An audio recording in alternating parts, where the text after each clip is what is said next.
Victoria slid the document across the glass table without even looking at me. "Sign it, Conrad. You'll still get a consulting title." My hand started shaking as I read the header. My patent number. My patent number. Sitting right there at the top of a company letterhead that had nothing to do with me. "I never transferred this," I said. My voice cracked on the last word. My son Leo exhaled slowly beside me. The kind of exhale that meant he was embarrassed to be in the same room as his own father. He didn't look up from the table. "You signed the development agreement, Dad," he said quietly. "It's standard." Standard. They were selling my life's work. 10 years of early mornings and missed holidays and cold coffee, and a belief that one day it would matter. 10 years of working alone in a garage because nobody else believed in what I was building until it was almost finished. And now it had a new name on the front page. Victoria smiled. Just slightly. Just enough for me to catch it. Like this outcome had been planned from the very first conversation. Like she had been waiting patiently for this moment the entire time. That was the day they sold my patent. They thought they were done with me. They were wrong. My name is Conrad Mercer. I am 58 years old. I am not the kind of man who ends up on magazine covers. I never gave a keynote speech at a tech conference. I never had a startup with a clever name and a row of motivational quotes printed on the office walls. I was just a man with one very good idea and enough patience to see it through. The idea was simple on the surface, but incredibly hard to execute. Better batteries. Not slightly better. Fundamentally better. The kind of batteries that could change how homes stored solar energy, how electric vehicles traveled on a single charge, how entire cities manage their power grids without burning coal or gas to fill the gaps. I filed the patent in early 2014 after nearly a decade of slow, careful research. The approval took almost 3 years. When the confirmation letter finally arrived, I sat at my kitchen table and read out loud to an empty room. My wife had passed 4 years before that. The house was quiet, but I remember feeling like she could hear me anyway. I spent 20 years as a mechanical and electrical consultant before this. I funded the research myself through savings and project work. No investors, no team, just notebooks, testing equipment, and the kind of patience that most people run out of long before the answer arrives. I built something real. I just never imagined who would take it from me. Leo called me on a Tuesday evening in March 2022. He was excited. I could hear it before he finished his first sentence. His words were coming fast, tripping over each other the way they used to when he was a boy, and something had gone exactly the way he wanted. He said his investors were ready. He said the timing was perfect. He said that what I had spent a decade building in that garage was exactly what the clean energy market had been waiting for, and that the window to move was right now. "Dad, we can scale this," he told me. "Real funding, real infrastructure, real production. We can take this global. This is the moment." I had heard promises before. I was 58 years old. I had spent decades watching brilliant ideas get buried because the wrong people got involved, or the right people got too greedy, or both. I knew how this world operated. But this was Leo, my son, the boy I had taught to ride a bike in the same driveway where the garage door still stuck in winter. The one who used to drag a stool into the lab when he was 9 years old and asked me questions about circuits and voltage until I laughed and sent him to bed. He drove out that weekend. We spread his business plan across the kitchen table. His eyes were wide and bright. He hugged me before he left for the drive home. "We'll do this together, Dad," he said. I believed him completely. I didn't notice Victoria watching from the hallway, already calculating. I started spending time at their office in April 2022. The building was in the south end of the city. Glass walls, open floor plans, young people in expensive sneakers walking around with tablets, looking purposeful and slightly anxious in the way that startup employees always do. Everything looked polished and fast.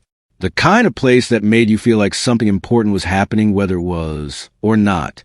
But something felt wrong from the very first week. There were lawyers and meetings I was never invited to. Documents moved past me quickly, slipped into folders before I could read them properly. Every time I asked a direct question about the patent structure or how the IP rights were being handled in investment terms, someone would smile and explain that it was just standard procedure. Just technical formalities. Nothing to worry about. Victoria ran every meeting involving the legal and financial side of things. She had a way of talking that sounded like she was bringing you into the conversation, while actually closing a door firmly in your face. She was always prepared, always calm, always 3 steps ahead of whatever question you were about to ask. Just standard structuring, she would say, and move on before you could follow up. Leo always nodded when she said it. He trusted her. She was his wife, and she had built 2 companies before this one. She understood the world of venture capital and startup law better than either of us did. I told myself that was why the pace felt rushed. I trusted my son. That was my first mistake, and I did not know it yet. I remember the exact date. June 14th, 2022. Victoria called me into the main conference room alone. Leo was there, but he was sitting off to the side, away from the main table, scrolling through something on his phone. He wasn't part of the conversation. He was just present. A thick stack of documents sat in the center of the glass table, neat and clean, already marked with small yellow tabs, showing exactly where the signatures went. Victoria slid the stack toward me and explained that it was a development and commercialization agreement. Standard language, she said. It allowed the company to begin the legal process of scaling the technology. Just a formality to unlock the funding round that was closing at the end of the week. I asked whether I should have my own attorney review it first. Victoria smiled. Of course you can, but the investors are meeting on Friday, and this window doesn't stay open. If we miss it, we lose a round entirely. Leo looked up from his phone. It's fine, Dad. I read through the pages quickly. Too quickly. The language was dense and full of legal terms I only partly understood. I kept searching for something obvious enough to make me stop. Some clear red flag loud enough to demand attention. I didn't find one I could name clearly in the moment. I signed on page 41, then page 47, then a separate disclosure form I barely had time to read through once. Victoria picked up the entire stack the moment my pen lifted from the page. Just like that, without fully knowing it, I had handed them everything. 6 weeks later, I was eating breakfast when my phone buzzed with a news alert. I almost ignored it, but the company name caught my eye and I tapped through. A press release filled the screen. Hale Energy announces secured patent portfolio for next-generation battery technology. I read it once, then again, then a third time. The language was carefully polished. It described a revolutionary breakthrough in energy storage technology. It referenced the original patent filing date. It outlined the technical specifications I had spent 10 years developing and refining through hundreds of rounds of testing. What it did not include was my name. Not once. Not in the body text. Not in the acknowledgments. Not in the footnotes at the bottom where they thanked investors and legal advisors and board members. Just Hale Energy. Just Victoria listed as founder and CEO. Just Leo named as co-founder. My invention. Their company. Their story. I sat at the kitchen table for a long time. The coffee went cold. The morning light crossed the floor slowly. I kept waiting for a phone call, an email, some kind of explanation, some version of events where this was a draft that hadn't been finalized yet. Nobody called. I drove to their office that afternoon. The receptionist told me Victoria was in meetings all day. Leo did not pick up his phone. This was not a miscommunication. It was not sloppy paperwork. It was a takeover, planned carefully, executed precisely, and already complete before I walked through their door on day one. I drove to their office the next morning without calling ahead. The receptionist recognized me and waved me through out of habit. I walked straight to Victoria's office and pushed the door open without knocking. She was on a call. She looked up at me, held up one finger, finished her sentence without changing her tone, and ended the call. Then she folded her hands on the desk and looked at me without expression. You stole it, I said. She didn't flinch, didn't blink, didn't shift in her chair even slightly. She responded the way someone responds when they have rehearsed for this exact conversation. You assigned it, Conrad. Legally, you signed the development agreement. Section 4 covers IP transfer. Section 8 confirms exclusive licensing rights. You had 30 days to raise a formal objection. That window has passed. I didn't understand what I was signing. That isn't our legal problem. Leo appeared in the doorway behind me a moment later. He must have been warned I was on my way up. He stood with his arms folded, eyes moving between my face and the floor, never settling anywhere long enough to hold a conversation. I turned to face him directly. "Leo, you knew this was happening the whole time." He said nothing. That silence was the worst part of the whole morning. Any words would have been easier to carry than silence. An argument, a denial, even a flat-out lie. He just stood there and looked at the floor. And that told me everything I needed to know. Leo called me 2 weeks later and asked me to come to Sunday dinner. I should have said no. Part of me knew that going would only hurt. But something small and stubborn in me still wanted to believe that sitting at a table together might crack something open, that maybe Leo would find a moment to pull me aside and say he was sorry, that maybe there was still a conversation to be had. There wasn't. Victoria was at the head of the table. A major technology publication had run a cover story on Hale Energy the week before. Investor calls were coming in daily. The IPO discussions had quietly begun. Everything she had planned was running exactly on schedule. Halfway through the meal, she raised her glass. "To the company's success," she said, "and to everything we are building together."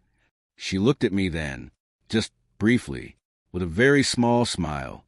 "We're especially grateful for Conrad's early contributions." Early contributions. Like I had sketched a rough idea on a piece of paper years ago and then stepped aside so the real professionals could do the actual work. Leo raised his glass and smiled. I set mine down without drinking. I folded my napkin, picked up my jacket from the back of my chair, said goodnight quietly, and walked out the front door before dessert was served. I drove home with my hands steady on the wheel. I had already decided. I was done being managed. I was done being someone's footnote. The architect was waking up. That night, I sat in my garage for the first time in months. Everything was exactly as I had left it. The long wooden workbench, the shelves of labeled storage bins, the extension cord running from the outlet near the door, the small electric heater in the corner that took 15 minutes to warm the space properly, the smell of motor oil and old paper that had lived in this room for as long as I could remember. I sat on the stool and stared at the whiteboard. Some of the equations from 2016 were still written on it in blue marker. I had never erased them. I used to like seeing them there. I almost gave up that night. I want to be honest about that. I sat in that room for a long time feeling like a man who had walked into a trap, with his eyes open and smiled the whole way in. I had trusted my son. I had believed that family meant something more than paperwork and profit margins. And I had been wrong in a way that was not easy to undo. I ran through every loud option in my head. Lawyers, journalists, public statements. Every way a person fights back when something has been taken from them. And then I reached for one of the old notebooks on the bottom shelf, not to read the equations, to remember something I already knew that they did not. They had the patent, but they did not fully understand what they had taken. I went through all the notebooks, every single one, page by page. I was looking for something I had first noticed during testing back in 2019, something I had flagged again in 2021 with a note in the margin in red ink that said, "Revisit before scale." At the time, I had intended to address it during the refinement phase. That phase never came because Leo called before I got there. I found it on page 114 of Notebook 7. The battery cells performed beautifully under controlled laboratory conditions. Temperature stable, charge cycle efficient, output consistent, and reliable across thousands of test repetitions. Everything you want to see when you're preparing a technology for market, but under sustained high-load conditions, the kind that occur with real mass deployment at industrial scale. The thermal management layer I had designed began to degrade in a specific and completely predictable pattern. Not immediately, not in ways that standard short-term testing would catch. But after approximately 14 months of continuous real-world use at full industrial load, the degradation crossed a threshold that became a serious problem. This wasn't a guess. I had the projections. I had the test data. I had the full calculations documented in black and red ink going back 3 years. This was not a minor software bug. This was not something a firmware update could patch. This was a physical structural flaw built into the cell design at the foundational level. Manageable if you knew how to address it before scaling. Catastrophic if you scaled first and found out later. They had chosen to scale first. I spent the following week thinking through every option available to me. The most obvious path was a lawsuit. Challenge the patent transfer on the grounds that I had not been given proper time or independent counsel to understand what I was signing.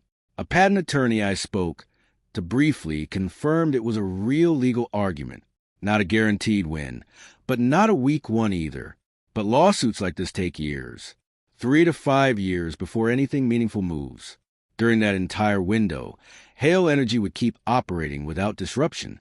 The IPO would go through. Victoria and Leo would both cash out. And even if I eventually won, I would spend the best years I had left sitting in deposition rooms while their money and my invention continued building someone else's legacy. Victoria had planned for a lawsuit. I was certain of it. She would have had her legal team prepared for exactly that fight from the day the development agreement was signed. So I decided to let her think that was exactly what I was doing. I contacted one patent attorney, enough to let word travel through the right channels. I scheduled a preliminary consultation and made sure it wasn't quiet. Then I did nothing else. I went completely silent. I let Victoria believe I was preparing for a long, expensive battle that would drain my savings and her patience in equal measure, because the most powerful move available to me right now was the simplest one. I disappeared. I stopped calling Leo entirely. No texts, no replies to the occasional check-in message his assistant sent every few weeks. No invitations accepted. No signs of life from my direction at all. I also quietly canceled the consultation with the patent attorney, making sure the cancellation was noticed in the right circles, as these things always are. Victoria operated on control. Her entire world was a game of chess, and every person inside it was either a piece she was moving or an opponent she was watching. While I was making noise, her defenses would stay fully raised. She would be monitoring every move I made. But a defeated man, a 58-year-old who had accepted that he had lost, who had retreated back to the garage and given up on the fight, that man was no longer a threat worth watching. That man could be safely ignored. So I became that man. On the surface, I changed my phone number. I let my social media accounts go completely quiet. I stopped frequenting the coffee shops and industry events where people who knew Victoria might notice me and report back. I faded out of every visible space connected to the company and everyone in it. To anyone paying attention at Hale Energy, I had simply folded and disappeared. That was exactly where I needed them to think I was, because while they stopped watching, I was already working. I started making calls in September 2022, not to lawyers or journalists, to people I had known over 30 years of working in the industry, engineers, researchers, a few former executives I had consulted for during my years of project work, people who were quiet and brilliant and had been pushed aside by companies not entirely different from Hale Energy. People who understood how quickly the wrong hands could turn a real technological breakthrough into a disaster that nobody saw coming until the damage was already done. We never met in formal settings. Coffee shops, a retired engineer's back porch on the edge of the city, a parking lot outside a hardware store on a Saturday morning. Nothing that could be traced back to any coordinated effort. I was not building a revenge plot. I was building a picture. These people helped me understand what was happening inside the scaling process at Hale Energy, not through any illegal means, through industry knowledge, supplier relationships, and the kind of quiet observation that experienced technical people are very good at. What they described was a company running at full speed without checking the instruments. The public statements Victoria was making to investors and analysts did not match the technical realities of what the battery design actually required to be deployed safely. The timelines were too aggressive. The testing protocols were too short. The corner cutting was not accidental. It was deliberate, and it was driven by the pressure of an IPO window that would not wait. Speed was their priority. Accuracy was mine. In October 2022, a man named Bart Ewan reached out to me directly. I had worked briefly with Bart nearly a decade earlier on a short thermal systems consulting project. He was a quiet, methodical engineer with a deep understanding of battery cell behavior under low conditions. The kind of person Victoria would overlook entirely because he didn't make noise or demand recognition. Bart had recently taken on a contractor role inside the supply chain network that fed directly into Hale Energy's main production facility. He was not an employee of the company. He worked for one of their key component manufacturers, reviewing production specifications as part of his regular technical duties. We met at a diner on the outskirts of the city on a Wednesday afternoon. Bart set his coffee down and looked at me across the table. "What they're building over there is rushed," he said. "The thermal management specs they're sending down to the manufacturer don't match what this design actually requires. I've read the original patent filing. I know what your technology needs to function safely at scale." "And what are they building?" I asked. "Something close enough to pass short-term testing. Not close enough to survive 18 months in the field under real low conditions." He was not guessing. He reviewed those production specifications every single week as part of his normal work responsibilities. I did not smile when he said it, but something settled into place in my chest. A cold, quiet certainty that had been building for months finally had a foundation underneath it. The flaw I had documented in Notebook 7 was not staying theoretical. It was being built into every unit heading out the door. The news broke on a Monday morning in January 2023. I was in the garage when my phone started buzzing continuously. Alert after alert from financial news channels and technology publications, all picking up the same story at the same moment. Hale Energy filed for IPO, valuation expected to exceed $2 billion. I sat on the stool and read every article I could find. They were all telling the same story with minor variations. Revolutionary battery technology. A game-changing breakthrough in clean energy storage. A company that had solved the problem of large-scale power management that had stumped the industry for decades. Quotes from major venture capital firms calling it the most significant energy investment of the decade. One analyst wrote that the patent portfolio alone justified the entry price for investors. Victoria was in every photograph. Composed, sharp, standing in front of the company's glass building with her arms folded in a calm, steady smile, like someone who had been working toward this exact moment for years, which she had. Leo appeared in most of the photos beside her. He looked healthy, proud, the uncomplicated kind of proud that comes easily when you haven't done the difficult work yourself. And behind them both, in every investor presentation slide I could pull up on my screen, was a battery cell diagram. My battery cell diagram. My decade of work. Their $2 billion story. I put my phone face down on the workbench. I sat quietly for a long time. Then I opened my laptop. I had been preparing for this moment for 3 months. My retirement savings sat in a simple index fund account I had managed carefully for years. Not aggressive, not glamorous, but enough. In November 2022, I had moved a portion of those funds into a brokerage account open in my own name. Everything documented, everything legal, nothing hidden from anyone who looked. I was not trying to hide a profit. I was trying to make a calculated one, backed by specific technical knowledge that no analyst or investor in the market had access to, because no one else had spent 10 years building this exact technology from scratch and documenting every flaw in the process. There is nothing illegal about taking a short position in a stock when your knowledge comes entirely from your own original research and testing. I had consulted a financial attorney about precisely this question in October 2022. He confirmed what I already understood. My information was not insider information. It was my own intellectual work, the same work that had been taken from me. I began building my short position slowly after the IPO was announced. Small, measured trades spread across 6 weeks. Nothing that would raise flags with regulators or draw the attention of market analysts looking for unusual patterns. A short position means you profit when the stock price falls. I was not guessing that it would fall. I knew exactly when it would, and exactly why. All I had to do was hold my position and wait. The IPO launched on February 19th, 2023. The shares opened at $32 and climbed to $44 by the end of the first trading day. Financial commentators were calling it one of the strongest clean energy market debuts in recent memory. The momentum was genuine, and the excitement around the stock was real. And somewhere inside every unit they were shipping, the flaw was ticking. Bart sent me an update in late February. Production was running at maximum capacity. The manufacturing floor was operating on a near-continuous daily cycle to meet the demand generated by the IPO enthusiasm.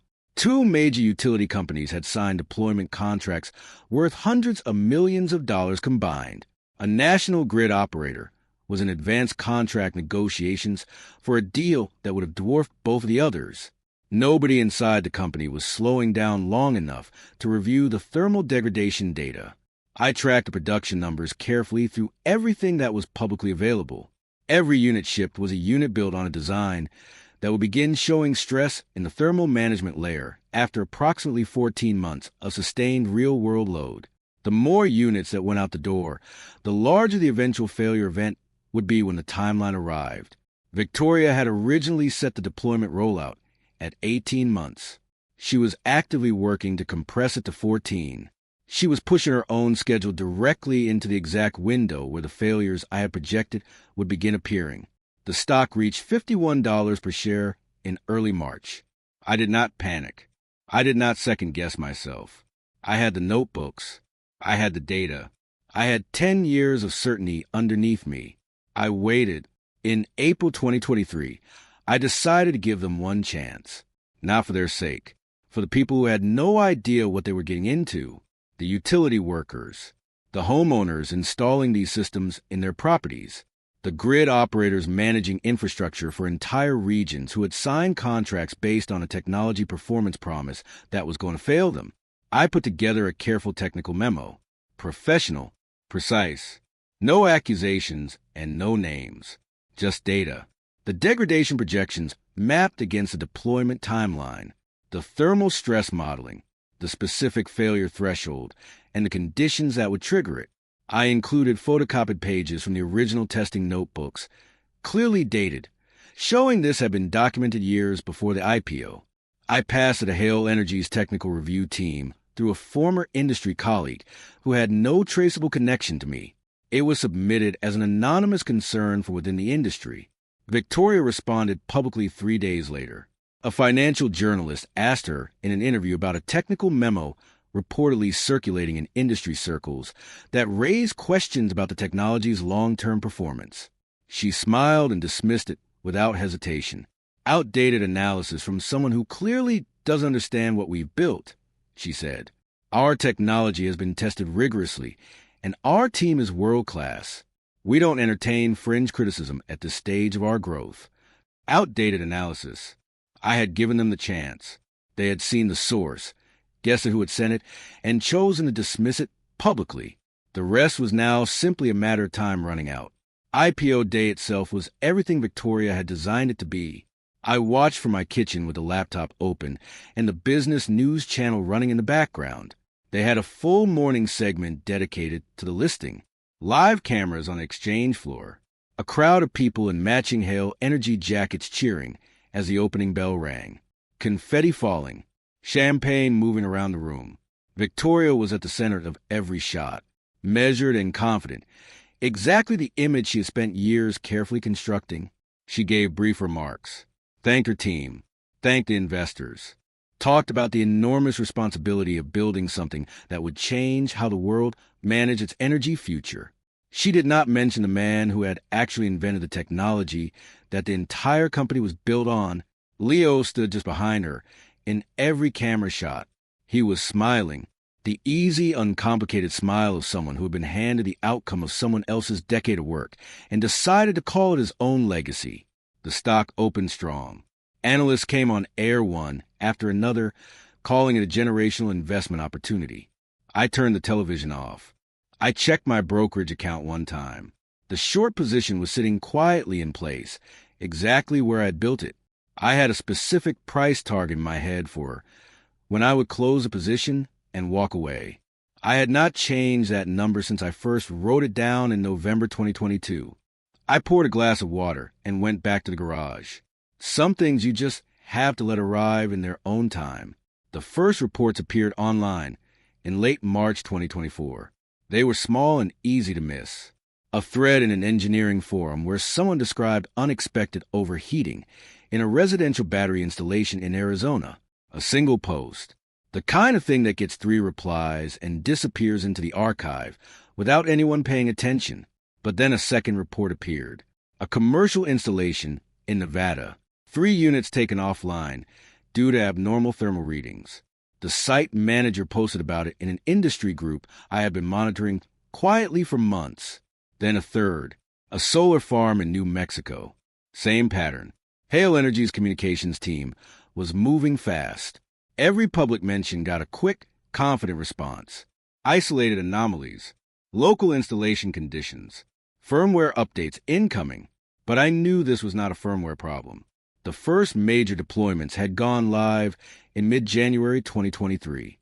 Those units had now been running under sustained real-world load for approximately 14 months. 14 months. The exact number I had written in Notebook 7 on page 114 back in 2021. Not a coincidence. Not isolated errors. Not installation mistakes made by careless site crews. The thermal management layer was degrading exactly as I had documented it would.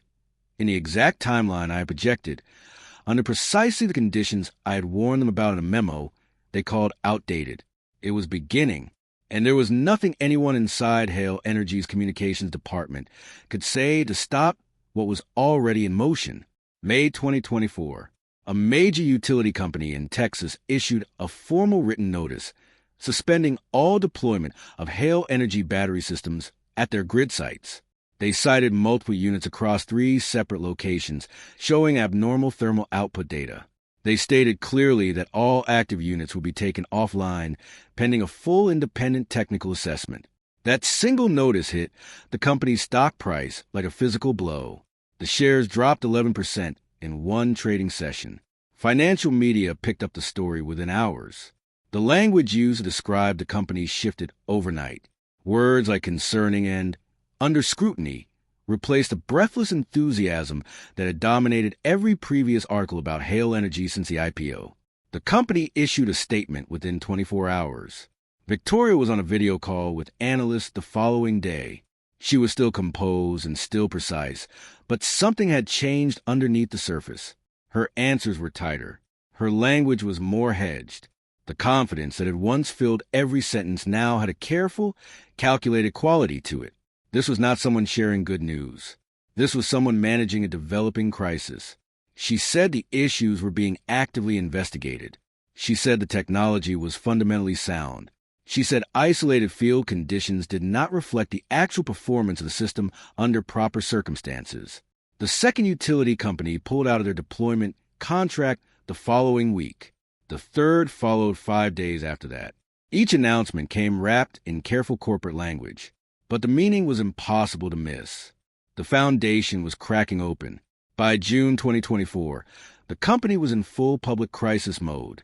Victoria was conducting media interviews every few days, but the tone had changed completely from the confident, forward-looking statements she had made during the IPO period. Every answer now came loaded with qualifiers. Every statement referenced ongoing investigations, cooperative reviews, updated timelines, and independent assessments. She was no longer announcing a future. She was defending a position that was shrinking daily. Leo disappeared from public view entirely. His name quietly vanished from the company's press releases.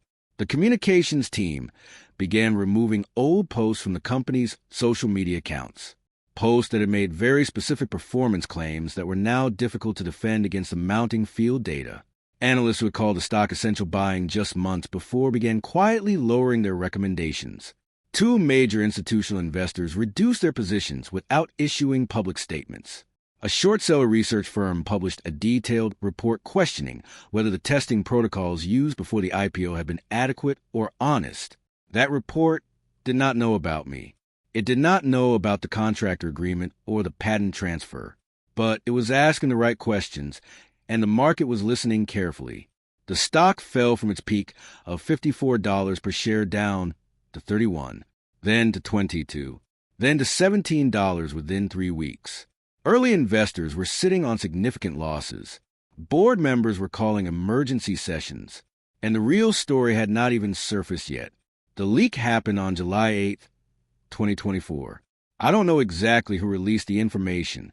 Bart told me later that a junior engineer inside the production team had been raising concerns internally for nearly a year and had finally concluded that protecting themselves mattered more than protecting the company's legal exposure. A financial journalist published a long investigative article that included internal Hale Energy emails. The emails showed clearly that multiple engineers within the company had flagged the thermal degradation issue in writing as early as November 2022. Each flag had been acknowledged and buried. One email showed a summary of the concerns forwarded to Victoria's executive assistant, which was then passed directly to Victoria herself. Her written reply was 4 words: "Not now. Keep moving." The article also referenced an anonymous technical memo the company had received in April 2023.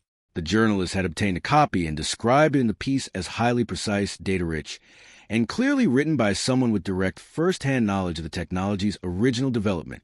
They did not know who had written it, but they printed the key contents, including the original patent filing date, and they printed the name of the original patent holder.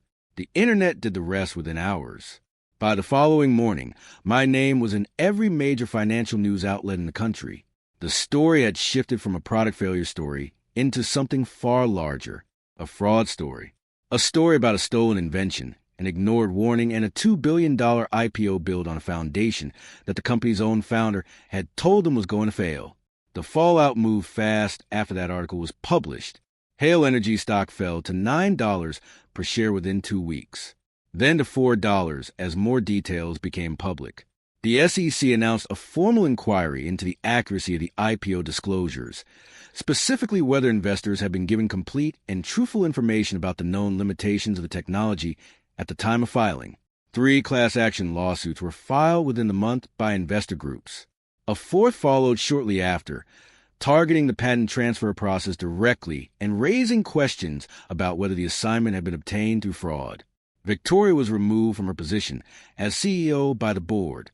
The announcement was a single brief paragraph issued late on a Friday afternoon. No acknowledgement of her contributions. No gracious farewell. Just a clinical notice that the board had accepted her resignation effective immediately. I read it in the garage that Saturday morning. I felt nothing in particular. No satisfaction. No celebration. She had done this entirely to herself. I had simply stepped out of the way and let reality do its work. Leo called me that evening. It was the first time I had heard his voice in over a year.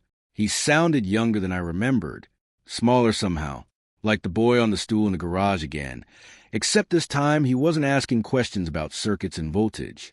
He was trying to find words for something he had no real language for yet.